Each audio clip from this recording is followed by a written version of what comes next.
자, 이제 공부 시작해 볼까요? 찜질방 같네요.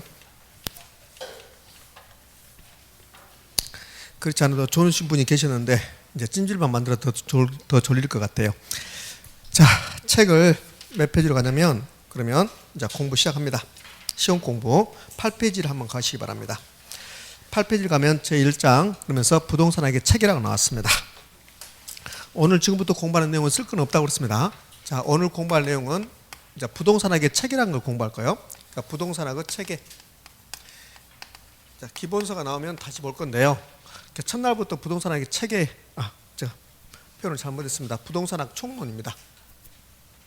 부동산학 총론. 그러니까 부동산학 총론은 크게 보면 4개의 파트로 이루어져요. 어떻게 이루어지냐면 가장 먼저 부동산학의 체계라는 게 나옵니다. 그러니까 첫날부터 부동산학의 체계를 공부하면 그러면 여러분 굉장히 힘들어요. 그러니까 이 부분은 지금 공부하지 않습니다. 자, 두 번째 파트가 부동산의 개념이라는 포인트 나오고 그다음에 개념과 분류 이렇게 나왔습니다. 우리 책은. 근데 저는 개념과 분류를 분류해서 따로 볼 겁니다. 그러니까 부동산의 분류 이렇게 있고 자, 네 번째가 부동산의 특성입니다. 그러니까 부동산학 총론에서는 이렇게 4개의 파트로 이루어져요. 근데 우리는 시험 공부한다고 그랬습니다. 시험 공부한다는 말은 어디에서 출제될 것인가 이걸 공부해야 되잖아요. 근데 부동산학은 사회과학입니다. 그러니까 사회과학이라는 의미는 사회현상을 연구하는 겁니다. 부동산학은 사회과학이고 사회현상을 연구하는 건데 그런데 사회현상은 바뀝니까? 바뀌지 않습니까? 바뀌죠. 변화하죠. 그래서 부동산학의 범위가 없어요. 그러니까 부동산학은 이게 새로운 이론이 개발되면 부동산학의 범위가 이렇게 넓어지는 겁니다. 그래서요, 우리 공인중개사 시험에서도 부동산학 결론이 문제점이 많았어요. 어떤 문제점이 있었냐면 범위가 정해지지 않다 보니까 굉장히 넓은 내용, 공인중개사가 알 필요도 없는 내용을 출제하기도 했습니다. 그래서요, 국토교통부에서 부동산학 결론만 거의 유일하게 중개사 시험 과목이 민법도 있고 공법도 있고 있잖아요. 얘들은 범위를 정하지 않아도 상관없어요. 왜? 민법이 딱 정해졌잖아요. 민법 조문이. 자, 거기서 출제되는데 부동산학은 사회과학이기 때문에 사회현상이 바뀐다. 그러면 학문적 범위도 바뀌어요. 그래서 출제가 중구난방으로 됐어요. 어떤 애는 굉장히 어려운 내용, 어떤 애는 또 굉장히 포괄적으로 이렇게 하다 보니까 공인중개사 시험 공부하시는 분들이 너무 힘들어서 국토교통부에서 목차를 줬습니다. 표준 목차. 부동산학 결론은 이 부분에 출제하겠습니다. 이렇게 목차 줬는데요. 근데 그 목차를 보면 부동산학의 체계는 시험 범위에 포함되지 않습니다. 그럼 어디서부터? 부동산의 개념, 분류, 특성 이제 이 부분부터 시험에 출제하기로 약속했던 거야. 그래서 책을 보면 그러면 8페이지에 부동산학의 책이라고 나오죠. 이 부분은 국토교통부에서 정식적으로 출제하지 않기로 약속했습니다. 물론 출제하지 않기로 약속하고 출제한 적도 있지만 그렇지만 출제하지 않기로 약속했으니까 일단 공부하지 않는다. 그럼 어디로 갑니까? 12페이지. 12페이지로 가면 뭐라고 나오냐면 부동산의 개념과 분류 이렇게 나왔어요. 그러니까 국토교통부에 제시한 표준 목차에 1번 타자가 부동산의 개념과 분류입니다. 그런데 저는 개념 따로 분류 따로 이렇게 했습니다. 왜 그러냐면 개념에서 한 문제 출제하고 분류에서 한 문제 출제하고 특성에서도 한 문제를 출제하고 있어요. 그래서 총론에서는 통상적으로 3문제 출제한다고 보시면 돼요. 근데 가끔은 부동산의 분류에서 2문제를 출제할 수도 있고 개념에서 2문제를 출제할 수도 있습니다. 그러면 특정 부분에서 여기 개념, 분류, 특성에서 시험에 나오는데 특정 부분에서 2문제를 출제한다면 총론에서는 4문제까지도 출제할 수 있는데 통상적으로 3문제를 출제하고 있다. 이렇게 보시면 돼요. 그럼 이제 개념부터 보셔야 돼요. 개념에서 한 문제 나온다고 보시면 되고 올해 1번 문제, 올해 시험 1번 문제가 부동산의 개념을 물어봤습니다. 자, 그러면 지금 이제 공부해 볼 건데 그럼 이제 부동산의 개념을 가자고요. 부동산의 개념은 부동산이 무슨 말입니까? 이게 부동산의 개념이잖아요. 그러면 부동산의 개념을 공부하기 전에 이제 뭘 하나 공부하냐면 지금부터 제가 하는 것은 지금부터 하는 것은 책에 없는 내용입니다. 굳이 쓸 필요가 없어요. 아, 그렇구나 느끼면 돼요.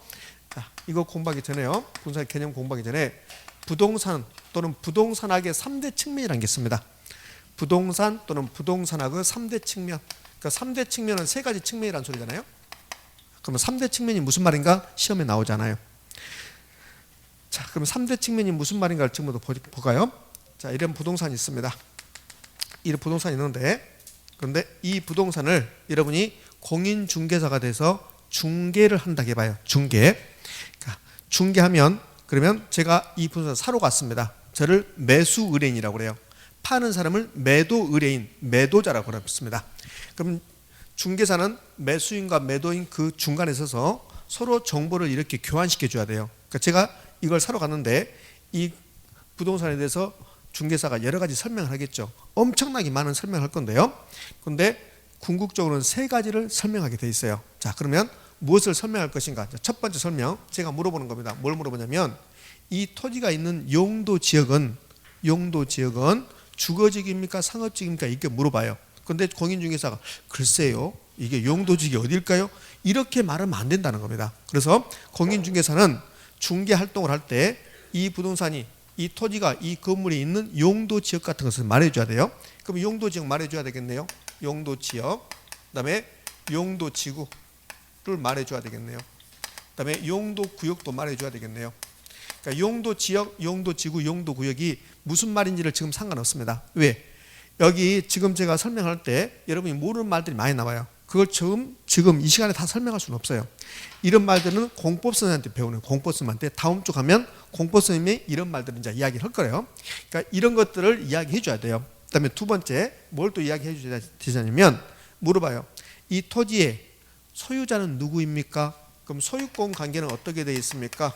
그 다음에 혹시 지상권이라는 게 있는데 지상권은 설정되어 있습니까? 혹시 저당권이 설정되어 있습니까? 이런 것들을 설명해 줘야 한단 말이에요. 지상권이 설정됐으면 지상권이 설정되어 있다, 이런 여부를 설명해 주는 거예요. 자, 그럼 소유권, 지상권, 저당권, 이거는 지금 여러분이 처음 듣는 말들인데 지금은 이거 기억할 필요 없어요. 아, 이런 것들을 이야기하구나, 이렇게 하시면 돼요.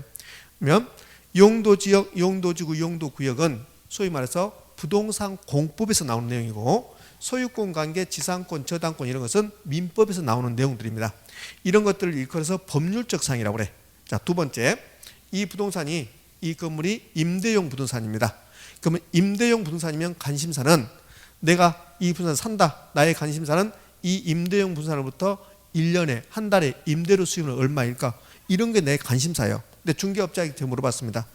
이 임대용 부동산 한 달에 임대료는 얼마 정도 되는데요? 글쎄, 얼마 정도 될까요? 한번 물어볼까요? 이렇게 하면 안 된다는 겁니다. 그래서 설명해 줘야 되잖아요. 그래서 이제 임대료는 얼마인가? 그 다음에 수입은 얼마인가? 임대료 수입은 얼마인가? 이 토지의 가격은 어느 정도 될 것인가? 이 건물은 건축비가 얼마나 드는가? 이런 사항을 알려줘야 돼요. 그 다음에 세 번째는요, 이 건물의, 이 토지의 면적. 토지는 면적이라고, 건물은 연면적이라고 하거든요. 연면적. 그 다음에 건물의 층수, 건물의 구조 등등등 이런 것들도 알려줘야 됩니다. 그러니까 엄청나게 많은 사항을 중개사는 이 건물에 대해서 알려줘야 돼요. 이 토지에 대해서 알려줘야 되죠. 그런데 이렇게 많은 사항들을 알려주는데 궁극적으로는 세 가지입니다. 1번에 나와 있는 내용은 법률적 사항이에요. 이것을 법률적 측면이라고 합니다. 법률적 측면. 자, 두 번째 임대료, 수익, 가격, 가치 이런 것은 경제적입니까? 법률적입니까? 경제적이죠. 이런 것들을 경제적 측면이라고 그래요. 측면. 그다음에 여기 면적, 연면적, 층수, 구조 이런 것들을 기술적 또는 물리적 측면 이렇게 합니다. 기술적 측면 또는 물리적 측면 그래요. 기술적 측면하고 물리적 측면하고 똑같은 말입니다. 그러니까 기술적, 물리적이란 말이 앞으로 많이 나와요. 그러니까 기술적, 물리적이란 말은 눈에 보이는 대로 이런 뜻입니다. 여러분이 저를 보면 그러면 저 사람의 옷 색깔은 무엇이다, 키는 어느 정도 된다, 뭐 안경은 꼈다 안 꼈다 이런 거 보이잖아요. 그것을 물리적, 기술적 이렇게 표현해요. 그러면 이 토지를 보고 이 건물을 보면 그러면 면적 얼추 알 수 있잖아요. 그다음에 연면적 어느 정도 될 수 있겠다, 층수는 몇 층이다, 구조는 뭐다 알 수 있잖아요. 그런 것을 기술적이라고 그래요. 그러면 여러분이 저를 보는데 저의 주민등록번호가 저의 주민등록번호가 보여요, 안 보여요? 안 보이죠. 저 사람은 지금 통장의 잔고가 얼마인가, 저 사람의 재산 정도는 얼마인가 눈에 보입니까, 안 보입니까? 안 보여요. 그러면 주민등록번호는 여기 저의 법률적 사항입니다. 저 사람의 고향은 법률적 사항입니다. 그러면 저 사람의 나이는 법률적 사항입니다. 저 사람의 재산 정도는 그것은 경제적 사항이죠. 그런데 저 사람은 키가 크다 작다, 눈이 크다 작다, 크다 이건 보여요, 안 보여? 보이죠. 그것을 기술적 사항이라고 그래요. 이 세 가지 법률적, 경제적, 기술적 이 세 가지를 부동산 또는 부동산학의 3대 측면 이렇게 부르는 거야. 자, 그러면 정리해 볼까요? 여러분이 공인중개사가 됐습니다. 공인중개사가 돼서 이 부동산을 중개할 때 그런데 여러 가지 사항을 매수자에게 설명을 해요. 근데 여러 가지 사항을 설명하는데 궁극적으로는 몇 가지 사항이 됩니까? 세 가지. 법률적, 경제적, 기술적 사항을 설명하게 돼요. 이 법률적, 경제적, 기술적을 뭐라고 하고 부동산 또는 부동산학의 3대 측면 이렇게 부릅니다. 그러면 우리는 시험 공부한다고 했잖아요. 여러분 굉장히 지금 좀 무섭습니다. 왜 그런지 모르지만 이런 것 같아요. 그래 너 한번 해봐 이런 것 같아요. 왜 그러십니까? 무섭게 좀 굉장히 무섭고 너 한번 해봐라 이렇게 하는 것 같아요. 그러니까 왜 그러신지 모르지만 굉장히 비우호적으로 나오고 계십니다. 그러지 마시고 좀 우호적으로 해주시기 바랍니다. 자, 재밌게 한번 해볼게요. 제가 이제 중개 활동을 할 때 여러 가지 말하는데 세 가지 측면을 말한다. 그럼 여기까지 시험에 나올 사항은 하나도 없습니다. 초창기 시험에서는 어떻게 출제했냐면 이렇게 출제했어요. 초창기 시험에서는 용도 지역을 주고 임대료 주고 연면적 주면서 이게 어디에 속하는가. 그럼 용도 지역을 주면서 경제적입니까? 법률적입니까? 기술적입니까? 이렇게 물어봤단 말이에요. 그게 초창기 시험입니다. 앞으로 이런 건 낸다 안 낸다? 안 냅니다. 앞으로 내잖아요. 그러니까 지금까지 해서 시험에 나올 게 하나도 없습니다. 그러면 왜 시험에 안 나오는데 칠판에 쓰고 난리야? 근데 이걸 해야만이 부동산의 개념을 알 수 있으니까 그래요. 자, 그러면 일단 여러분이 중개사가 돼서 어떤 부동산을 중개할 때 세 가지 사항을 설명한다. 그 세 가지 사항을 뭐라고 한다? 3대 측면이라고 한다. 되셨죠? 자, 그러면 이것은 이제 부동산 활동이라는 것을 공부해요. 부동산 활동. 자, 쓸 필요 없다고 했습니다. 부동산 활동이라는 개념이 있어요. 부동산학이 연구하는 것은 부동산 활동이에요. 근데 부동산 활동은 뭐가 부동산 활동이냐면 인간이 부동산을 대상으로 하는 모든 행위를 부동산 활동이라고 그래요. 그러니까 부동산 활동은 여기 인간이 부동산을 대상으로 하는 행위, 하는 모든 행위를 부동산 활동이라고 합니다. 그러면 여러분이 중개사가 돼서 이 부동산을 중개합니다. 그럼 부동산 활동입니까? 아닙니까? 부동산 활동이잖아요. 그럼 감정평가사는 이 부동산을 감정평가합니다. 부동산 활동입니까? 아닙니까? 활동이죠. 그 다음에 아파트 관리사무소에 있는 직원들은 아파트 관리합니까? 안 합니까? 하죠. 그것은 관리활동입니다. 그러면 인간이 부동산을 대상으로 한 모든 것은 부동산 활동이라고 하고 근데 이제 이름을 달리 붙여주는 거죠. 중개사 가면 중개활동, 감정평가사 가면 감정평가활동, 관리사 가면 관리활동이라고 하고 그다음에 이렇게 야산이 있었어요. 야산을 이렇게 택지로 만들었습니다. 야산을 택지로 만들었다. 아까 제가 이걸 뭐라 하던가요? 개발이라고 했잖아요. 개발. 그럼 이걸 개발활동이라고 그래요. 그러면 인간이 부동산 활동을 하면서 살아가는데 부동산 활동을 할 때는 결국은 세 가지 측면을 생각한다는 소리야. 자, 감정평가사가 감정평가 활동을 할 때 그럴 때 이 토지의 용도 지역이 어딘지 아닌지 이거 따져본다 따지지 않는다 따져본다는 거야. 이 토지가 용도 지역이 상업지역이냐 주거지역에 따라서 땅값은 달라지거든요. 그러니까 감정평가사가 감정평가 활동을 하든 공인중개사가 중개활동을 하든 개발활동을 하든 이런 세 가지 사항을 고려한다는 거예요. 그것을 3대 측면이라고 그래요. 그럼 결론적으로 모든 부동산 활동은 세 가지 측면에서 이루어질 수밖에 없다는 겁니다. 그게 이제 머릿속에 있어야 돼요. 그러면 이제 시험에 나올 수 있는 걸 하나 해볼게요. 지금까지 시험에 나올 수 있는 게 하나도 없었습니다. 이제 시험에 나올 수 있는 게 부동산학의 3대 측면이 법경기인데 이 두 개, 법률적, 경제적은 형태가 있다 없다? 없습니다.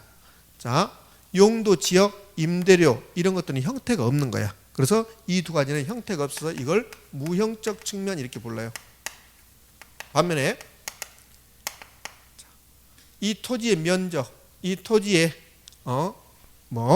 고적, 모양새, 생김새, 건물의 층수, 구조 이런 거는 형태 있습니까? 없습니까? 있죠. 형태 있는 것을 뭐라고 하냐면 유형적 측면 그래요. 유형적 측면. 유형적 측면 그렇습니다. 이렇게. 자, 이게 시험에 나올 수 있는 거야. 이거. 그러니까 3대 측면이 무슨 말인가는 시험에 나오지 않고 3대 측면은 법경기인데 근데 우리가 기억해야 될 것은 법률적, 경제적은 무형이고 기술적인 보다 유형이다. 자, 그러면 질문해 볼게요. 부동산학을 공부할 때 법률적 지식을 모르면 부동산학을 공부할 수 있다 없다? 없다. 경제적 지식을 모르면 부동산학을 공부할 수 있다 없다? 없다. 기술적, 물리적 사항을 모르면 부동산학을 공부할 수 있다 없다? 없다. 따라서 모든 부동산학과 관련된 모든 것은 법률적, 경제적, 기술적 측면으로 이루어질 수밖에 없다. 의미하셨죠? 자, 그러면 이제 기본 깔고 이제 부동산의 개념으로 갑니다. 자, 지금부터 이제 부동산의 개념이요. 자, 지금부터 시험에 나오는 거예요. 부동산의 개념은 부동산이 무슨 말입니까? 이 말인데 지금 저하고 여러분은 민법을 공부하고 있습니까? 부동산학을 공부하고 있습니까? 부동산학을 공부하고 있죠. 그러면 지금부터 하는 부동산의 개념은 부동산학에서는 부동산을 뭐라고 합니까? 그런 말이에요. 부동산학에서는 부동산을 뭐라고 합니까? 그 말이란 말이에요. 자, 그러면 부동산학에서는 부동산을 뭐라고 하냐면 복합 개념의 부동산 이렇게 어려운 말을 써요. 자, 복합 개념의 부동산. 자, 이게 시험 문제에서 매우 빈번하게 출제합니다. 복합 개념의 부동산. 자, 그러면 이제 복합 개념의 부동산이 오늘 공부한 내용 중에서 별표 3개짜리입니다. 제가요, 별표 3개 이렇게 하면 거의 시험에 나올 확률은 80% 이상이다 이렇게 생각하시면 돼요. 그러니까 별표 3개. 저를 1년 동안 50번 정도 볼 건데요. 그러면 볼 때마다 하나만 알고 갑니다. 하나만. 그럼 오늘은 여러분이 부동산의 개념 중에서 복합 개념의 부동산 이것만 알고 가면 돼요.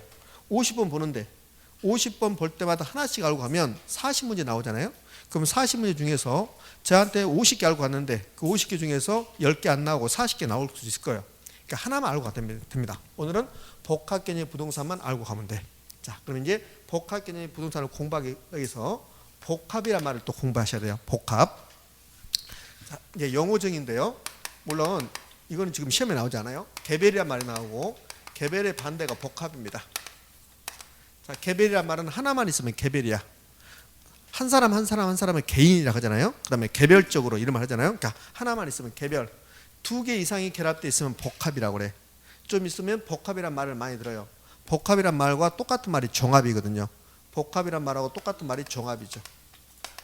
종합.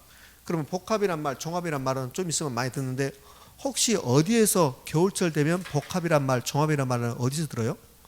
TV 광고에서 많이 나와요. 겨울철에 종합 감기약 들어보셨죠? 그럼 종합 감기약이라는 것은 감기는 목감기, 코감기, 뭐 몸살 감기 나오잖아요.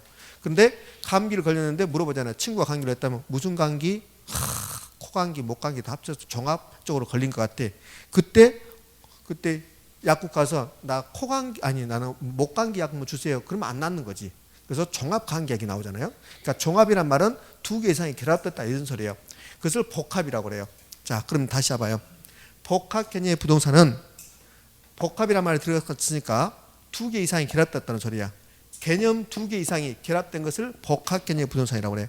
복합 개념의 부동산은 부동산학에서 말하는 부동산인데 복합 개념의 부동산은 법률적 개념, 경제적 개념, 기술적 개념의 부동산을 체계화시켰다고 그래. 짬뽕시켰다. 이걸 복합 개념의 부동산 그래요. 그 복합 개념의 부동산이 무슨 말입니까? 그러면 부동산을 법률적, 경제적, 기술적 개념의 부동산을 체계화시킨 걸, 짬뽕시킨 것을 복합 개념의 부동산이다 이렇게 표현하는 거야. 그럼 왜 부동산학에서는 부동산을 복합 개념의 부동산으로 표현할 것인가? 부동산학을 이해하기 위해서는 3가지 측면을 알아야 되거든요. 법률적, 경제적, 기술적. 그럼 이거 하나만 있으면 법률적만 있으면 이거는 복합 측면입니까? 개별 측면입니까? 개별 측면. 근데 부동산학에서는 이 3가지를 알아야만이 부동산학을 정확하게 이해할 수 있다는 거야. 부동산학을 또는 부동산을 정확하게 이해하고 인식하기 위해서는 법률적, 경제적, 기술적 이 3가지 측면을 전부 다 알아야 된다. 그래서 복합이란 말이 나온다고요. 그럼 이제 부동산학에서는 부동산의 개념을 정의할 때 복합 개념의 부동산을 개념 정의한다. 왜 그러냐? 3가지를 알아야 되기 때문에 그렇게 복합 개념의 부동산이 나온다. 그럼 복합 개념의 부동산이라 하면 법률적, 경제적, 기술적 개념의 부동산을 체계화시킨 것, 짬뽕시킨 걸 뭐라 한다? 복합 개념의 부동산이라고 한다. 그럼 이제 의문이잖아요. 법률적 개념의 부동산은 뭐고, 경제적 개념의 부동산은 뭐고, 기술적 개념의 부동산은 무엇인가? 이제 이걸 시험에 내는 거야. 자, 그러면 복합 개념의 부동산에서는 법률적 개념이 나오고, 경제적 개념이 나오고, 기술적 개념의 부동산이 나오는 겁니다. 그럼 이 3개를 결합했습니다. 이 3개 결합한 것을 뭐라고 합니까? 복합 개념의 부동산이야. 그럼 이제 경제적 개념의 부동산이 나오고 기술적 또는 기술적 개념을 다른 말로 뭐라 합니까? 물리적 개념의 부동산이 나오겠죠. 그런데 경제적 개념의 부동산이 뭐고 기술적 개념의 부동산이 무엇인가를 지금부터 공부합니다. 경제적 개념의 부동산이라면 뭘 경제적 개념의 부동산이라 하냐면 우리 완벽하게 배우지 않았지만 여러분들 일반적으로 여러분이 생각하고 있는 것은 부동산 그러면 뭐하고 무엇이 떠올라요? 부동산 그러면 토지하고 건물이 떠오르죠. 근데 부동산을 대표한 것은 토지입니다. 그래서 일반적으로 토지를 부동산이라고 하거든요. 자, 그러면 이게 토지가 이렇게 있습니다. 토지가. 그럼 이 토지를 경제학적으로 표현하면 어떻게 표현할 수 있습니까? 그게 경제적 개념의 부동산이야. 다른 말로 다시 해볼게요. 자, 경제적 개념의 부동산이라 하면 부동산을 경제학적 의미를 부여하면 어떻게 표현할 수 있습니까? 그게 경제적 개념의 부동산입니다. 자, 초등학교 시절로 돌아갑니다. 초등학교 때 이런 거 배웠을 겁니다. 3대 생산 요소를 배웠어. 3대 생산 요소. 그럼 3대 생산 요소가 무엇입니까? 토지, 노동, 자본이죠. 그럼 3대 생산 요소가 토지가 나왔습니다. 토지, 노동, 자본이 나왔습니다. 그러면 토지는 경제학적 의미를 부여하면 뭐라고 할 수 있다? 생산 요소라고 할 수 있는 겁니다. 그래서 시험에서 물어보는 거야.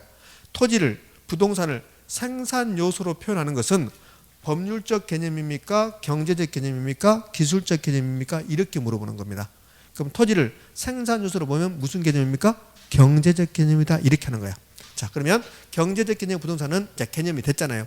경제적 개념 부동산을 경제학적 의미로 표현한다면 뭐라고 할 수 있습니까? 5가지를 표현합니다. 자산이라고 그래요.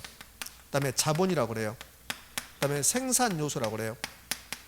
생산 요소. 생산 요소를 생산재라고 합니다. 그다음에 소비재라고 그래요. 그다음에 상품이라고 합니다. 상품. 이렇게 5가지를 표현한 것을 경제적 개념이라고 그래요. 자, 그다음에 기술적 개념.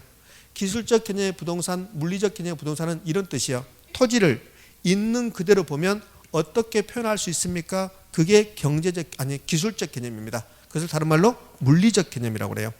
개념. 자, 그러면 기술적 개념, 물리적 개념은 북한산 국립공원 한번 볼까요?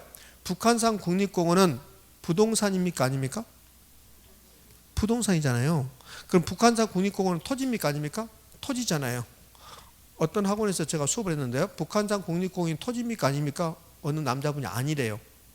왜 토지가 아닙니까? 산이랍니다. 산.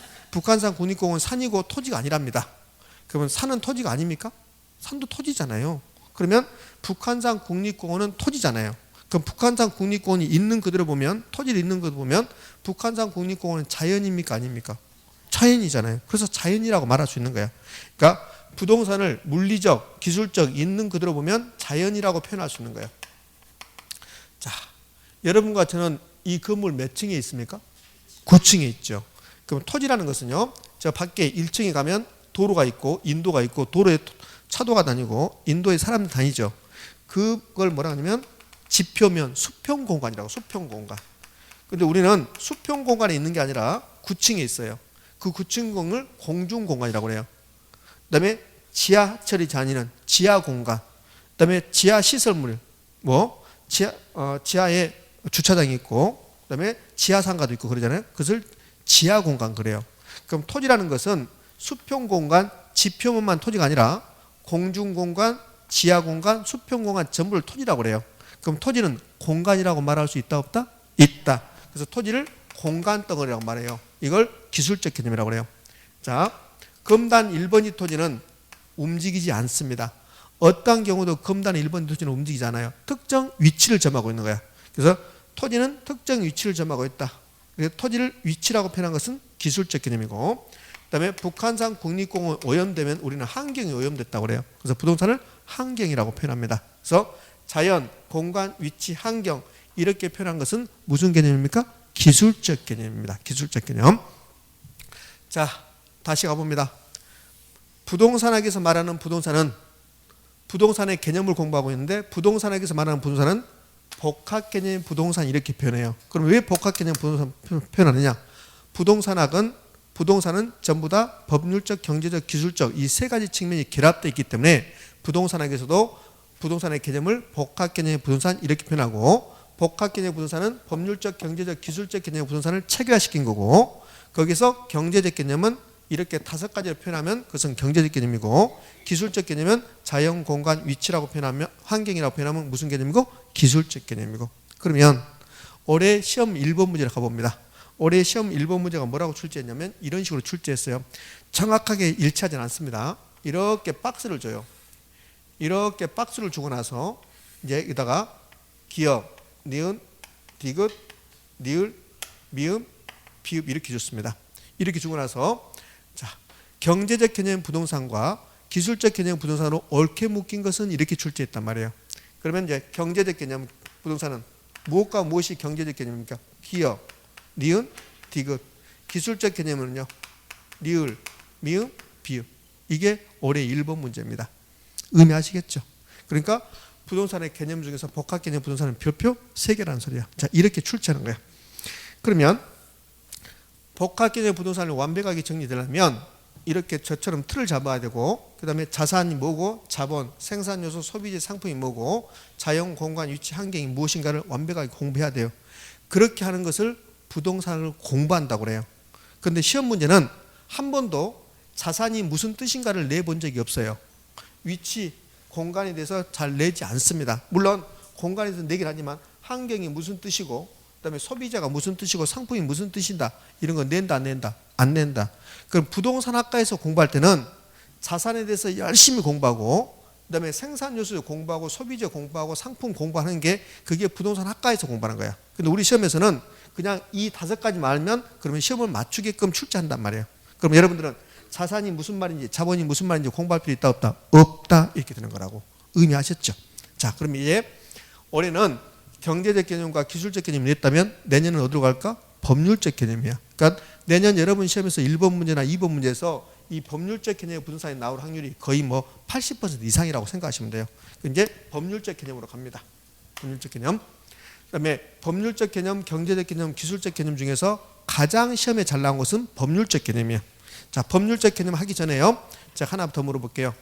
최근에 이 경제적 개념의 시험에 출제했던 것 중에 하나가 이렇게 출제한 적이 있어요. 뭐라고 출제했냐면 토지는 생산재이지만 소비재는 아니다, 이렇게 출제한 적이 있습니다. 뭡니까? X입니까? X죠. 토지를, 부동산을 경제적 개념으로 보면 생산재이면서 소비재잖아요. 그러니까 생산재이면서 소비재이다, 이렇게 표현해야 돼요. 그럼 토지는 생산재이면서도 소비재다, 옳은 말. 토지는 자산이면서 자본이다, 옳은 말. 토지는 자산이면서 공간이다, 그래도 옳은 말이 되는 거예요. 왜? 토지를 경제적으로 보면 자산이라고 표현할 수도 있고, 기술적으로 보면 공간, 자연이라고 표현할 수도 있기 때문에 그래요. 또 하나, 최근에 출제했던 거 이렇게 출제했어요. 자산, 자본, 자연, 생산재. 다시, 자산, 자본, 자연, 생산재는 경제적 개념의 부동산이다. OX. X. 자연은 경제적이 아니라 기술적 개념이기 때문에 그래요. 의미하셨습니까? 자, 이렇게 출제. 자, 그러면 이제 법률적 개념의 부동산. 법률적 개념의 부동산은 이런 뜻입니다. 법률적 또는 법적 개념인데, 법률적 개념의 부동산은 이런 뜻이죠. 법에서는 부동산을 뭐라고 하고 있습니까? 법률이 법이잖아요. 법에서는 부동산을 어떻게 표현하고 있습니까? 그게 법률적 개념의 부동산이야. 자, 지금부터 이제 법을 볼 겁니다. 법 체계라는 게 있습니다. 자, 이렇게 법이 있습니다.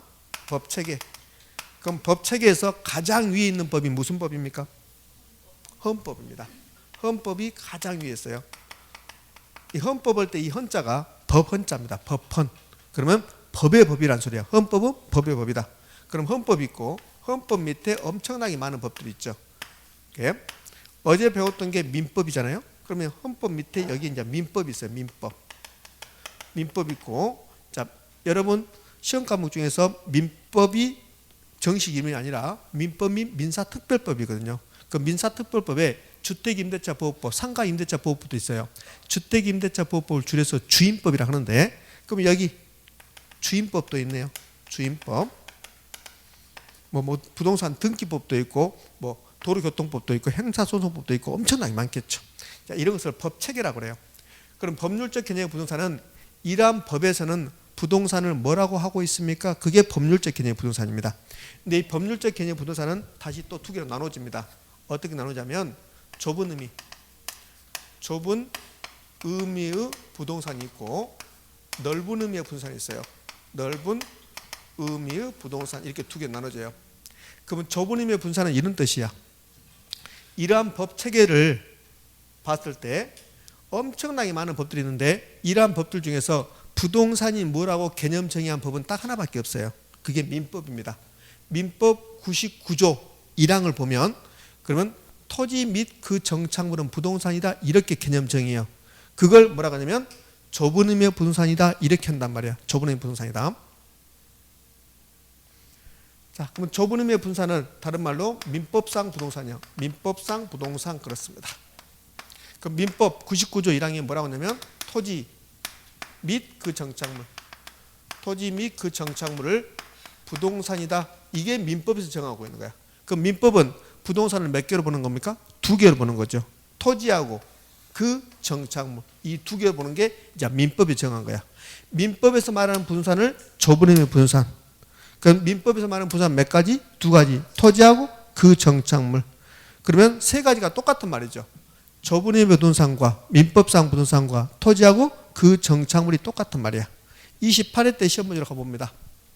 28회 때는 뭐라고 출제했냐면 이렇게 출제했어요. 뭐라고 했냐면 토지하고 그 정착물은 민법상 부동산이다. O입니까 X입니까? O. 어려워서 풀 수가 없죠. 그래도 틀려버려요. 왜 틀렸냐고 물어보면 글쎄 나도 모르게 이렇게 합니다. 이렇게. 그러니까 이런 문제를 틀려버리니까 점수가 안 나온다는 거예요. 점수가 어려운 문제는 어려워서 틀려버리고 쉬운 문제는 쉬운 문제 실수해서 틀려버리고 헷갈린 것은 헷갈려서 틀려버리고 그럼 맞출 게 없겠네. 그러니까 이런 문제 틀려서 안 되는 거예요. 그러니까 실제로 이렇게 출제해요. 자, 그럼 네 가지가 똑같은 말이야. 어떻게 네 가지가 똑같은 말이냐면 좁은 의미하고 민법상하고 토지하고 정착물 세 가지죠. 근데 좁은 의미를 한자말로 협의라고 하는 협의의 부동산. 자, 그러면 세 가지가 똑같은 말이고 넓은 의미 이런 뜻이야. 여기 왜 좁은 의미라고 표현하냐면 이렇게요. 법 체계가 이렇게 있는데 법 체계 전체 중에서 민법은 넓은 의미입니까? 좁은 의미입니까? 좁은 의미잖아요. 법 체계 전부가 넓은 의미고 민법만 보면 좁은 의미야. 그러니까 법률적 개념의 부동산은 이 법들에서는 부동산을 뭐라고 하고 있습니까? 그게 법률적 개념이고 근데 민법만 봤더니 민법은 법 체계 중에서 매우 좁은 부분이니까 좁은 의미의 부동산 이렇게 부른단 말이에요. 그러면 좁은 의미가 있으면 넓은 의미가 있겠죠. 원칙이 있으면 예외가 있고 절대적이란 말 나오면 뭐가 나오고 상대적이란 말 나오고 그러니까 좁은 의미가 나왔으니까 넓은 의미가 나오겠죠. 그럼 넓은 의미의 분산은 이 법 체계 전부를 다 써보는 거야. 자, 여기요. 자동차에 관한 법률이라는 게 있어요. 자동차에 관한 법률. 이 자동차에 관한 법률을 보면 뭐라고 나오냐면 이런 게 나와요. 자동차를 등록을 하면 부동산처럼 하겠습니다. 이런 말 나온다고요. 이런 말. 그래서 자동차는 본질이 부동산이 아니지만 등록을 한다면 부동산처럼 해주겠다. 그걸 준부동산 이렇게 표현한다고요. 그러면 이 자동차를 준부동산으로 표현한다면 그러면 이 자동차는 준부동산은 법 체계에서는 부동산처럼 봐주겠다는 소리야. 근데 민법에서 말한 게 아니죠. 민법에서 아니고 다른 법에서 말했잖아요. 그러니까 민법에서 말하지 않았기 때문에 좁은 의미는 아니고 넓은 의미에 속한다는 소리야. 그럼 넓은 의미의 분산은 당연히 좁은 의미의 분산을 포함시키고 여기에 뭘 더한 것이다. 준부동산이라는 것을 더한 거예요. 그럼 이제 좁은 의미는 설명이 끝났잖아요. 좁은 의미는 토지하고 뭐다? 정착물이다. 그럼 준부동산인 건 뭔가 알아야 되잖아요. 자, 준부동산은 이런 것을 준부동산이라고 그래요. 어떤 게 준부동산이냐면 자동차, 그다음에 건설기계. 건설기계는 중장비, 포크레인, 불도우즈 이런 것을 건설기계라고 그래요. 그다음에 선박, 배, 그다음에 항공기, 어업권은 고기 잡을 수 있는 권리 이런 것들을 준부동산이라고 합니다. 이거는 암기하는 게 아닙니다. 자, 그러면 이제 잠시요. 자, 칠판 주목해봐요. 여기 준부동산은 본질이 부동산이 아니다.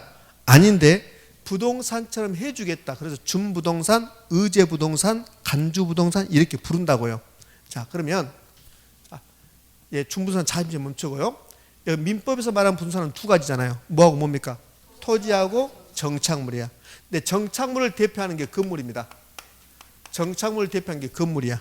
자, 토지 등기합니까? 안 합니까? 하지요. 건물 등기합니까? 안 합니까? 하지요. 그래서 등기하는 것을 공시한다고 그래요. 공시. 널리 알려주는 거야. 자, 이런 토지가 있습니다. 이 토지가 있으면 검단에 1번지 토지가 있어요. 그럼 우리가 궁금해요. 내가 검단 1번지 토지에 좀 알고 싶다. 그러면 국가는 이 검단 1번지 토지에서 뭔가를 알려줘야 돼요. 국민들에게. 그 알려주는 것을 공시한다고 그래요. 공시. 알려준다. 그럼 검단 1번지 토지를 공시할 때 두 가지로 공시해줘요. 뭘 공시하냐면 권리관계를 공시해줘요. 권리관계. 소유권자는 누구이다. 이걸 알려줘야 돼요. 그렇게 소유권 관계, 권리관계를 알려주는 것을 등기부라고 그래요. 등기부. 그래서 등기부를 통해서 권리관계를 알려줍니다. 자, 또 하나 궁금한 거. 자, 등기란 게 있고 또 하나 궁금한 것은 이 1번지 토지의 면적, 1번지 토지의 지목 이런 걸 알고 싶어요. 그것은 등기부에 공시하는 게 아니거든요. 그러면 1번지 토지의 지목이라든지 1번지 토지의 면적이라는 이걸 공시할 때는 지적 토지대장, 지적도 이렇게 공시하거든요. 그래서 이제 권리관계가 아니라 이제 토지대장 임야대장에서 이 토지에 대해서 물리적 사항을 공시하는 거예요. 그것은 이제 지적이라고 하는 거예요. 지적. 이렇게. 그러니까 두 가지 사항을 공시하는 거예요. 이렇게. 이렇게 널리 알려줘야 되는 거예요. 그럼 이제 이걸 토지에 대해서 등기라는 지적 같은 걸 알려주는데 그러니까 등기는 등기부로 알려주는 거야. 그러니까 등기한다는 게 널리 알려주는 거야. 자, 그러면 건물도 등기합니까? 안 합니까? 하지요. 그러니까 민법에서 말하는 부동산은 널리 알려주는 등기라는 수단이 있어요. 그러면 자동차, 건설기계, 선박 이런 것들은 본질이 부동산입니까? 아닙니까? 아니죠. 아닌데 부동산처럼 해주기 위해서 너희들도 부동산처럼 해주기 위해서는 등기나 등록으로 공시해라. 이렇게 하면 부동산처럼 해주겠다. 그래서 자동차, 선박, 건설기계, 항공기 이런 것들을 등기, 등록 수단으로 공시한다면 민법에서 말하는 부동산처럼 해주겠다. 그것을 준부동산이라고 그래요. 그럼 이 준부동산은 본질은 부동산이 아니다? 아닌데 법적으로는 부동산처럼 해주겠습니다. 그것을 준부동산이라고 한다. 의미하셨습니까? 자, 그러면 넓은 의미의 부동산은 이제 좁은 의미에다가 뭘 더한 것이다? 준부동산을 더한 것이다. 이걸 복합개념의 부동산 이렇게 표현하는 거야. 자, 정리합니다. 복합개념의 부동산 나왔습니다. 법경기, 법률적, 경제적, 기술적을 결합한 것을 뭐라 한다? 복합개념의 부동산이라고 한다. 복합개념의 부동산은 법률적, 경제적, 기술적인데 이제 풀었으면 경제적은 자산, 자본, 생산요소, 소비재, 상품이라고 하고 기술적은 자연, 공간, 위치, 환경이라고 한다. 법률적 개념의 부동산은 좁은 의미와 넓은 의미 나눠지고 좁은 의미는 토지하고 그 정착물, 그다음에 넓은 의미는 좁은 의미에다 뭘 더한 것이다? 준부동산을 더한 것이다. 되셨죠? 자, 그러면 우리는 시험 공부한다고 그랬습니다. 시험 공부하지 않고 만약에 부동산학을 공부한다. 그러면 토지에 대해서 쏙쏙들이 알아야 되고 정착물 쏙쏙들이 알아야 되고 준부동산에 대해서 엄청나게 많은 내용을 공부해야 돼요. 근데 우리는 그렇게 공부하는 게 아니라 했잖아요. 시험 공부한다 했잖아요. 그러면 시험 공부할 때 한 번도 자산에 대해서 물어본 적이 있다 했잖아요. 그냥 자산이 경제적 개념이다. 그것만 알면 된다 했잖아요. 한 번도 생산 요소가 무슨 뜻인지 물어본 적이 없어요. 그러니까 그것은 필요 없다는 거죠. 다만 이제 정착물, 이 정착물은 물어봐요. 우리 시험에서. 그럼 정착물은 따로 공부해야 돼요. 그다음에 준부동산도 물어봅니다. 그러면 준부동산도 따로 공부해야 돼요. 근데 준부동산은 지금까지 단독 문제를 낸 적이 없어요. 지문만 내죠. 뜻만 물어봐요. 뜻만. 그러면 준부동산은 자동차, 건설기계, 선박 등을 등기 등록으로 공시한다면 부동산에 준해 주겠습니다. 이걸 준부동산을 하고 이 준부동산은 좁은 의미다, 넓은 의미다. 넓은 의미다. 그렇게 공부하시는 겁니다. 의미 되셨죠? 그럼 이제 정착물 따로 공부하고 준부동산 따로 공부해야 되는데 준부동산 다 끝났잖아요. 그럼 토지도 따로 공부할 필요가 있겠죠. 그런데 시험은 토지가 무슨 뜻입니까? 시험에 나온다 안 나온다? 안 나온다. 그러니까 토지 공부할 필요 없다. 그러면 복합개념 부동산 별표 3개라고 붙었는데 그럼 이거 공부하고 지금까지 했던 거 공부하고 정착물 따라 공부하면 그러면 복합개념 부동산이 얼추 정리된다. 물론 여기 공간도 따로 출제한 적도 있어요. 위치도 따로 출제한 적도 있습니다. 그런데 위치는 최근에 거의 나오지 않고 공간만 최근에 출제한 적이 있죠. 그러니까 복합개념 부동산을 완벽하게 정리된다면 정리하려면 정착물 따로 공부하고 공간에 대해서 따로 공부하면 되죠. 지금은 이런 거 공부하는 시기는 아닙니다. 틀만 잡으면 되니까. 의미하셨습니까? 자, 이걸 복합 개념의 부동산 이렇게 한다. 자, 그럼 이제 복합 개념의 부동산 이제 얼추 끝나가면 그럼 이제 정착물에 대해서 알아야 되잖아요. 그러니까 정착물은 별도로 지금은 공부하지 않습니다. 자, 이게 복합 개념의 부동산입니다. 그러면 이제 복합 개념의 부동산이 끝나고 나면 시험 공부하니까 이 복합 개념의 부동산 이제 배웠으니까 제가 질문할 겁니다. 그러면 토지 및 그 정착물에 준부동산을 포함시켜 토지 및 그 정착물에 준부동산을 포함시켜 복합 개념의 부동산이라고 한다. OX. 뭐 들었대요? 뭘 들었습니까? 다시 해볼게요. 다시. 자, 제가 뭘 들었습니까? 그럼 여러분 틀렸다는 소리잖아요. 맞잖아요. 아까 들을 때는 그래 뭐 별것도 아니구만. 이제 여러분 전반적인 자세가 그랬어요. 전반적인 뭐 별것도 아니구만. 뭐 이거 들어야 돼 말아야 돼. 이번 시간 끝나고 가야 되겠다. 그런 생각을 가지신 분이 많이 눈에 보였습니다. 근데 첫 번째 거 질문인데 아주 이구동성으로 오 그랬습니다. 틀렸습니다. 다시 해볼까요? 제가 질문했던 거 다시 해볼게요. 토지 및 그 정착물에 준부동산을 포함시켜 복합 개념의 부동산이라고 한다. 여러분이 O 그랬죠? X입니다. 복합 개념의 부동산은 법률적, 경제적, 기술적 개념의 분산 체계화시켰다 이렇게 나와야 돼요. 의미하셨죠? 그렇네. 이제는 좀 자세를 바로 잡아야 되겠죠? 눈에 보이고 그대로 했는데 별것도 어려운 것도 없는데 그건 틀려버리잖아. 이게 시험 공부예요. 그러니까 쉬운 것 같아도 실제 시험에 가면 그런 것 같았는데 이렇게 틀려버린다고. 1년 동안 이거 배워. 그래도 시험 나오면 틀려버려. 이거 10번 배우거든. 그래도 시험 나오면 틀려버려요. 그래서 물어보면 왜 틀렸습니까? 내 시험지는 그렇게 안 나왔던데요. 이렇게. 자, 이제요. 복합 개념 부동산이 끝나고 나면 그러면 이제 책을 잠깐 볼까요? 책을 보면 그러면 저하고 여러분은 어디 공부했냐면 12쪽이 완벽하게 끝나지 않았어요. 자, 12쪽 가볼래요? 11쪽 가면 12쪽 이렇게 나왔습니다. 복합 개념의 부동산이 이렇게 나왔죠.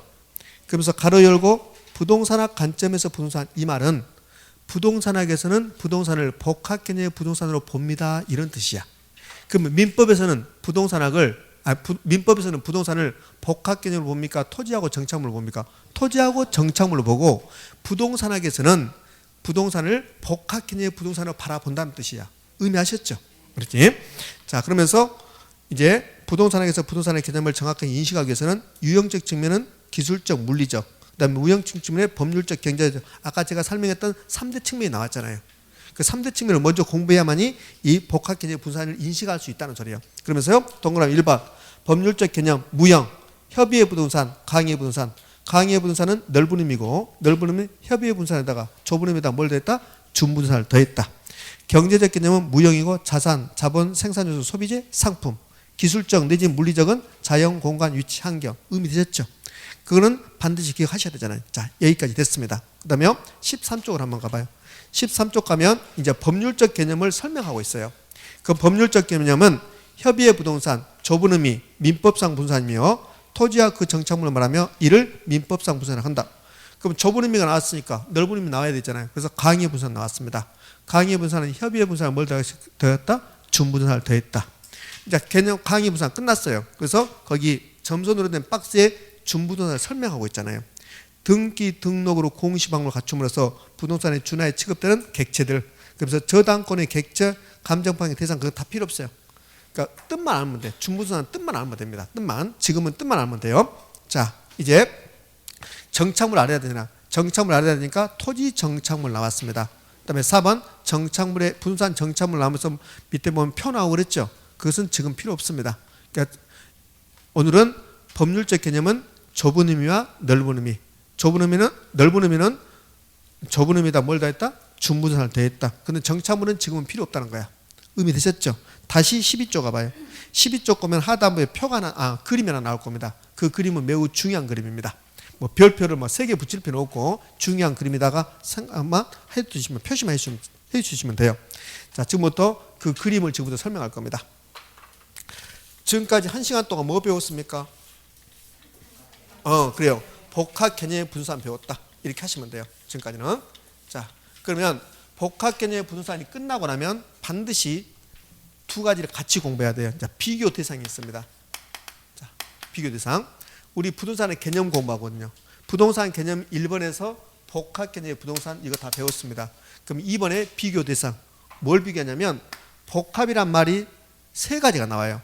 복합 개념의 부동산이 나와요. 복합 개념의 부동산이 나오고 그 다음에 복합 부동산이 나와요. 복합 부동산. 그 다음에 복합 건물이 나옵니다. 그러니까 앞에가 다 복합으로 돼요. 복합 건물 나오는데 복합 건물은 우리 시험에 나온 적이 없어요. 그럼 주로 나온 것은 복합 개념 부동산. 그다음에 복합 부동산이 가끔씩 나옵니다. 앞에가 다 복합이니까 2개 이상이 결합됐다는 소리야. 그럼 복합 개념 부동산은 다 끝났죠. 복합 개념 부동산은 법경기 나오잖아요. 그럼 복합 부동산은 복합 개념 부동산하고 이제 다른 말인데, 자, 토지가 있습니다. 토지 부동산입니까 아닙니까? 부동산이죠. 토지에 건물이 있습니다. 우리나라는 건물도 부동산이거든요. 미국은 건물은 부동산이 아니에요. 미국은 토지만을 부동산으로 봐요. 근데 우리나라는 토지도 부동산이고 건물도 부동산입니다. 그럼 토지만 보면 개별 부동산입니까? 복합 부동산입니까? 개별이죠. 하나만 있으면 개별이라고 했잖아요. 건물만 보면 개별 부동산입니까? 복합입니까? 개별이죠. 그러면 지금 칠판에 분산이 2개 있는 거야. 토지하고 건물. 그럼 따로따로 보면 개별이야. 근데요, 여러분들 여기 칠판에 토지하고 건물이 있는데 법적으로는 분산이 몇 개입니까? 2개야. 2개. 근데 여러분이 건물 살 때 토지 따로 사고 건물 따로 사고 이러지 않거든요. 건물 살 때 건물 샀다. 그러면 건물만 사는 경우가 있어요. 여기 토지 건물 있는데 내가 건물 샀다. 그러면 건물만 사는 경우도 있다고요. 토지는 안 사고. 근데 대부분이 건물 사면 토지하고 건물을 같이 사는 거야. 여러분이 친구들이 건물 샀다 그러면 여러분 전화해서 야 그럼 토지도 샀니? 이렇게 물어보지 않아요. 그렇잖아요. 건물 샀으면 당연히 토지도 샀겠구나 이렇게 생각한다고요. 근데 앞으로 이제 물어봐요. 여러분이 친구가 건물 샀다 그러면 그럼 토지하고 같이 사니? 건물만 사니? 그러면 친구가 그러지. 아니 뭔 소리야? 같이 토지도 사지. 그러니까 그런 게 있어. 거기도 싸우지 마. 싸우냐? 내가 공부를 해봤는데 건물 따로 토지 따로 할 수 있다고 했는데 뭐 친구가 또 싸우니까 아 그랬구나. 내가 표현을 잘못했구나 이렇게 말해 그냥. 어떨 때는 아는 사람이 져줘야 돼. 모르는 사람한테. 맞잖아요. 그러니까 건물만 따로 살 수도 있고 토지만 따로 살 수도 있어요. 근데 대부분이 토지와 건물 같이 거래가 이루어져요. 그러면 분명히 법적으로는 2개인데 근데 부동산 거래할 때 토지하고 건물을 싸잡아서 하나로 봐요. 그걸 복합부동산이라고 해. 그러니까 복합부동산은 토지 플러스 건물이 나와야 돼. 토지하고 건물이 법적으로는 별개 분산인데 토지하고 건물을 마치 2개 묶어서 하나의 부동산으로 인식을 해요. 이걸 복합부동산이라고 합니다.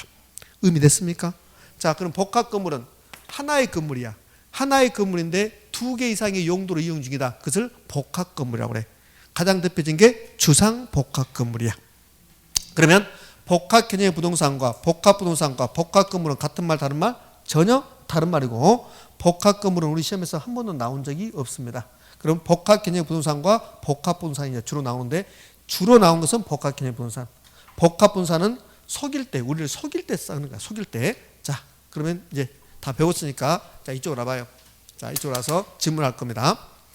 법률적, 경제적, 기술적 개념의 부동산을 체계화시킨 것을 복합 부동산이라고 한다. OX, X. 자신 없는 사람 대답도 못해. 다시 해봐.